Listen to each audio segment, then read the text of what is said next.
আসসালামু আলাইকুম। আপনারা দেখতে পাচ্ছেন সামুদ্রিক মাছের একটা পরিবেশনা, যেখানে একজন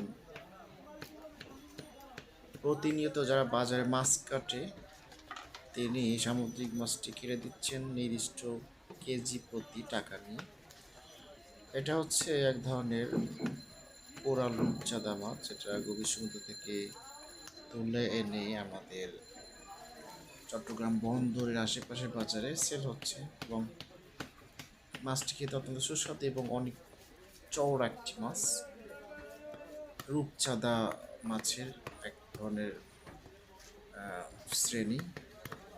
তো আমি আসলে মাছটি দেখে চিন্তা করলাম যে এত সুন্দর একটা মাছ কীভাবে কাটে। তো আমরা একটু দেখি সবাই, আমি নিজেও দেখছি, আপনাদেরকেও শেয়ার করলাম। এই মাছগুলো খেতে কেমন অবশ্যই আপনাদেরকে খেয়ে থেকে জানাবেন। আমি অবশ্য সমুদ্রের পাশেই থাকি, যার কারণে মাছগুলো প্রায় চোখে পড়ে। আর বিভিন্ন রকম মাছের বিভিন্ন রকমের স্বাদ। তো আমি সবচেয়ে বেশি পছন্দ করি সামুদ্রিক মাছের ভিতরে এক ধরনের মাছ আছে যেটাকে বলা হয় বাটা মাছ। সামুদ্রিক বাটা অনেক বড় হয় এবং এটা অত্যন্ত সুস্বাদু।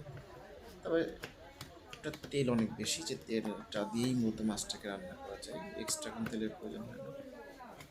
তারপরে সামুদ্রিক কোরাল মাছ আছে, এটা এক ধরনের বিরল প্রজাতির কোরাল বলা চলে। এই মাছগুলো অনেক সুন্দর হয়। তারপরে আরও অনেক ধরনের বাহারি রঙের নাম রয়েছে, যেটা বিভিন্ন রকমের জিনিস বিভিন্ন রকমের স্বাদ। তো আপনারা যা সামুদ্রিক মাছ খেতে চান অবশ্যই আমাদেরকে জানাতে পারেন, আমরা আপনাদেরকে বিভিন্ন মাছের ভিডিওতে সহায়তা করবো।